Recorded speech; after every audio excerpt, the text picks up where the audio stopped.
This week's news from the tubes on F5 Live Refreshing Technology is proudly powered by Malwarebytes.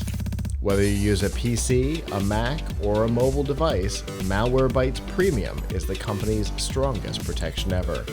It fights threats that traditional antivirus software can't stop, plus it actively blocks threats like worms, rogues, dialers, trojans, spyware, and a whole lot more. It allows you to use your computer and mobile devices with confidence and peace of mind. To learn more and to get a special price, you can go to f5live.tv/malwarebytes. Well, it's a new day, which means there's a new investigation into Meta and their business practices. This one comes to us care of the European Union, and it is specifically centered around the company's behavior when it comes to minors.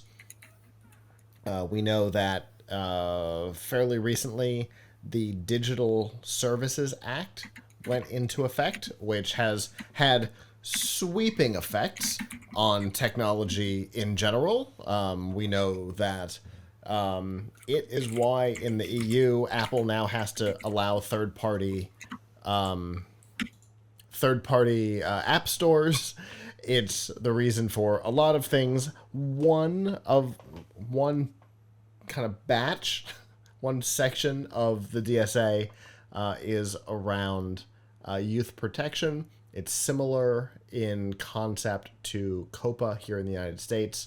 And in particular, when it comes to Meta, there are two primary concerns that are being investigated in this query. The first is there is a provision that requires that online platforms have enforcement mechanisms, so age verifications for the age requirements. So here in the US, COPA says you have to be 13 to be able to sign up for a service, but it's kind of a self-regulated check.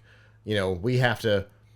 I remember when it came out, forums had a little checkbox that says I'm 13, and that was like, whoop, we're good. It's become a little stronger over the years, but in general, it's pretty weak enforcement. The EU is not a big fan of weak enforcement, and so the DSA has got like some pretty strong rules and enforcement for the platforms. And they believe that Meta, which is the parent of Facebook, Instagram, and Threads, yes, Threads still exists, parent of those three, that they don't do enough to verify and validate the age of citizens in the EU who are signing up for a platform. And then they're also looking into whether or not Meta's algorithm violates the mental health protection rules that basically say that platforms can't purposefully create a rabbit hole that users can fall down that, you know, has negative effects on mental health, particularly negative effects on children. There have been a number of studies over the last year and a half. I think we've talked about a couple of them here on the show as they've come out, that state that Instagram in particular has some pretty detrimental effects on young people and young girls in particular. And so the EU is leaning into that and going to be investigating whether or not Meta has violated either or both of these. It's definitely an interesting move, Abram. Seems like the EU is just going down the checklist. This provision is here. We're going to start investigations on this one. Okay, next section is here. We're going to keep going, and Meta is now being caught in the crosshairs because this is the second investigation in the last couple of weeks for them. Yeah, so I mean, what else is new? There's a lot of there's just a lot of abuse here. And one thing that I think is interesting, right, is AI. I mean, not to, well, I guess just to talk to hook loop this in with AI, right? Hmm.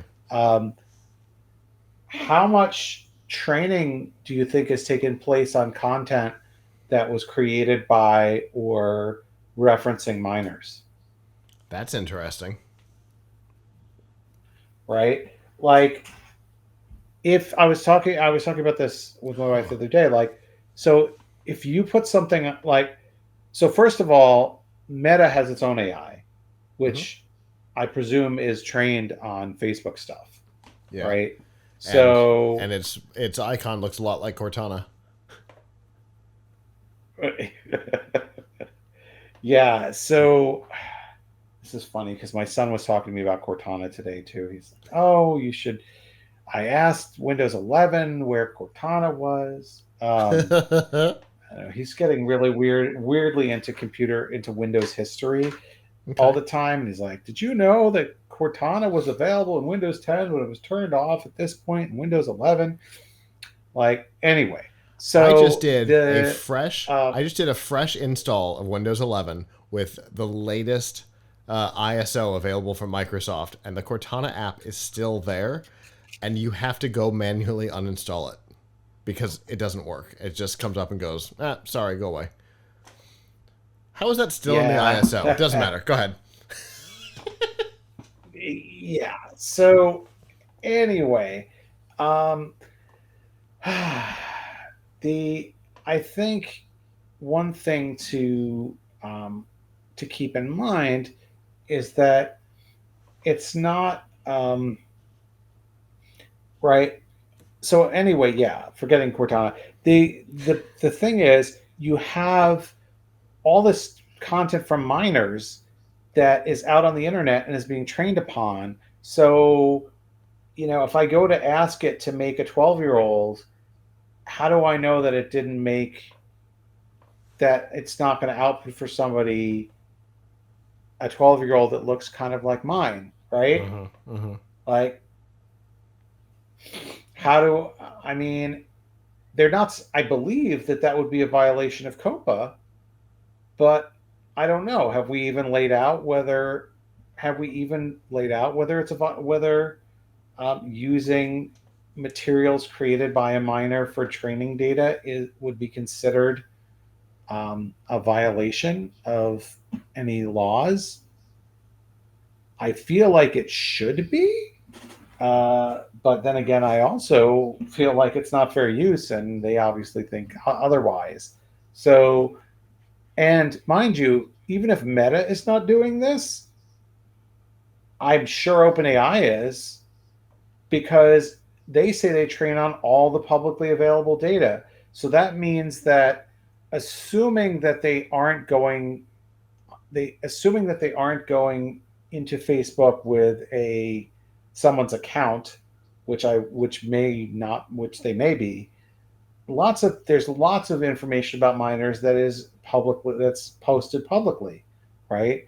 The sharing is set to public. So does that Uh-huh. mean that if if I posted a post about my son and it was public, that this would happen?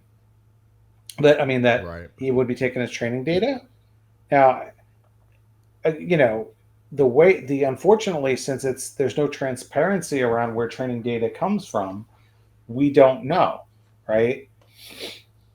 Um, we but there's probably, I mean, like,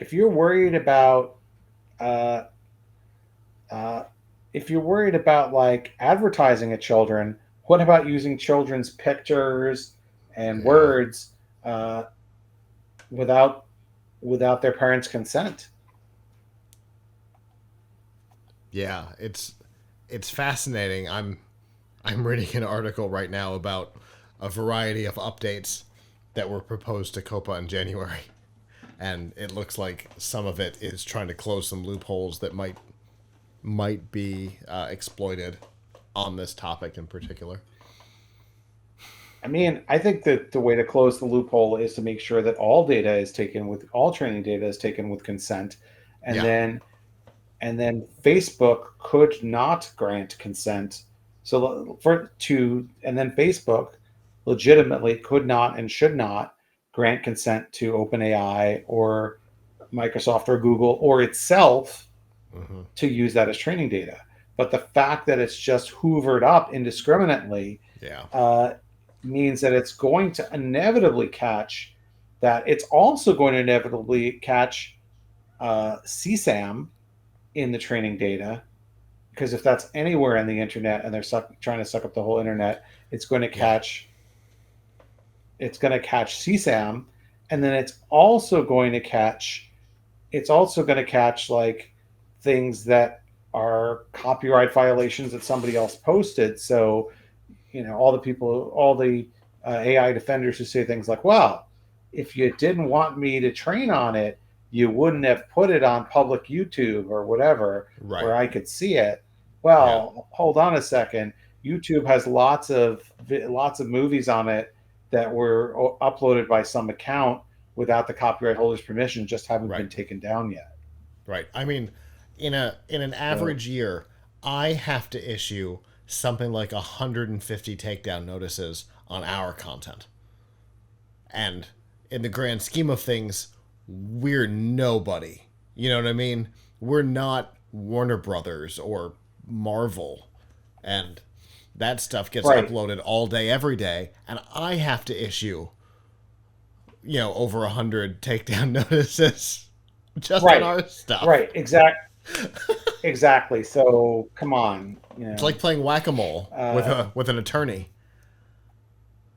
yes, yes. So consequently, I think that there's going to be a reckoning Yeah. about this. But part of the problem about how miners' data is being used across the industry, but the lack of transparency is what's preventing that reckoning from happening. Hmm. Wait until somebody finds that like Mid Journey created a picture of their child. Yeah.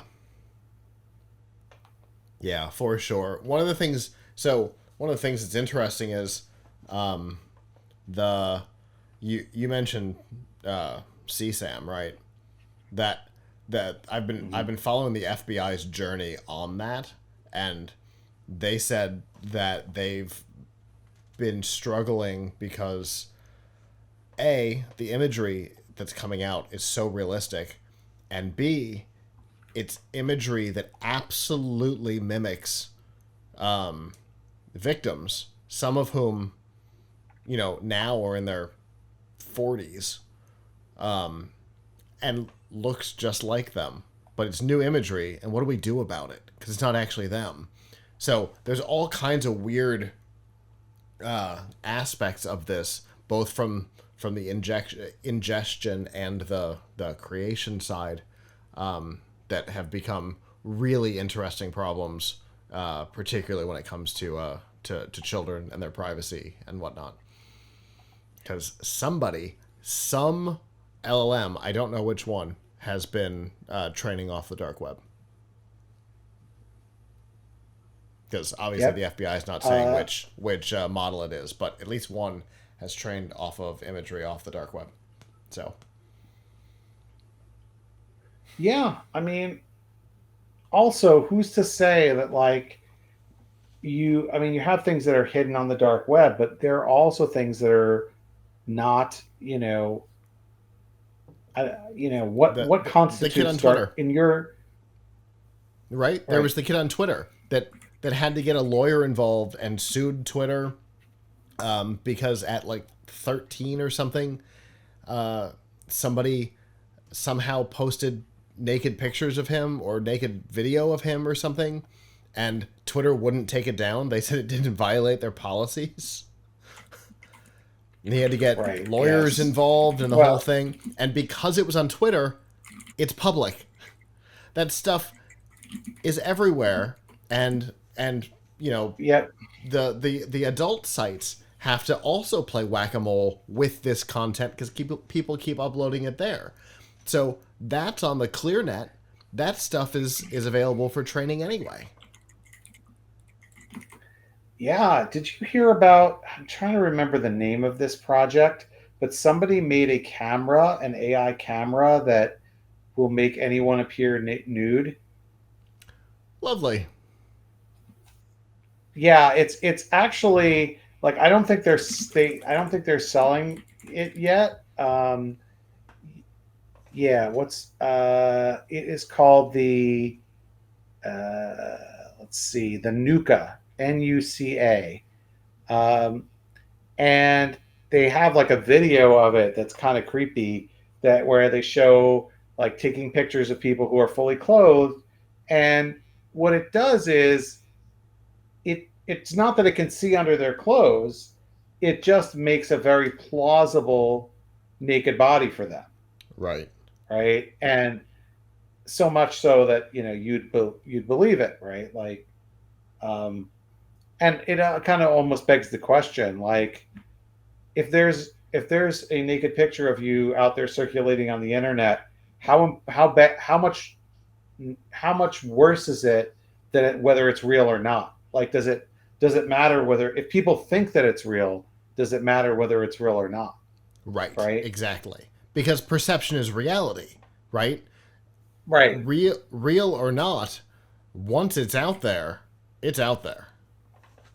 Right. So he thought it was kind of funny, to kind of show how easy it is to use AI to kind of uh, take away people's privacy. And I get that, the statement that this person was trying to make.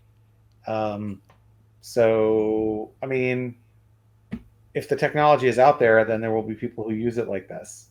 Yeah. But it's not great. I mean, we might have to all, as a society, get used to the idea that, like, at any given time there could be a, what we used to call, photoshopped picture of you out there, Yeah. right? It's just a little bit less. It's just less effort than it took. You don't need someone with Photoshop skills now, but nevertheless, The website is fascinating. It suggests that this isn't intended to actually be a sold product and more of an art commentary on the current trajectory of AI. But once the idea is out there, the idea is out there, and somebody else will make it available if this person doesn't. Yeah, it's certainly not great. I would be very interested, back to our previous uh, topic there. I'd be curious to see what limitations are put on it for obvious reasons. Because now all of a sudden you've got other CSAM issues and perspective problems. It's all right. Yeah, AI.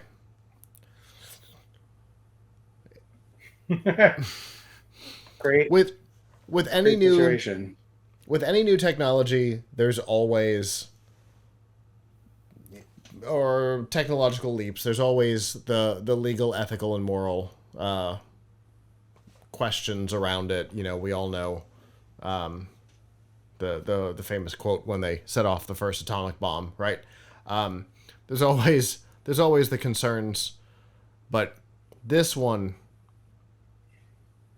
this one seems special. There's because it touches so many aspects of life. I don't. All right, now you're now you're getting me into a pensive mood. Uh, Sorry. yeah, I'm mostly joking. I've been there on this topic since the beginning.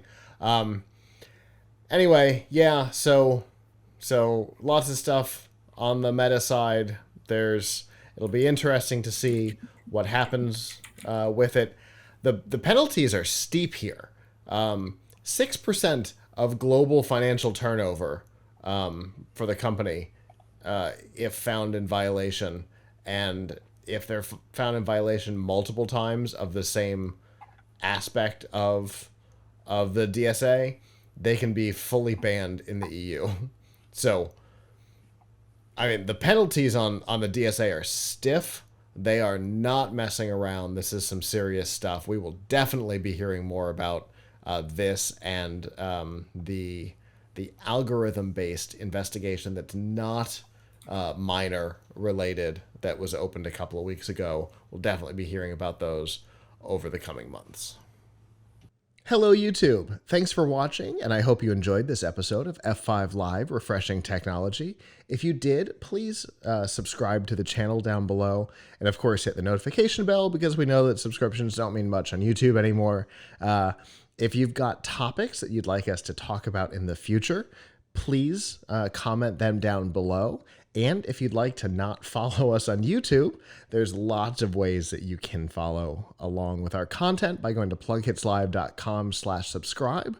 There you'll see all of our shows and all of the ways that you can watch, listen, and follow along.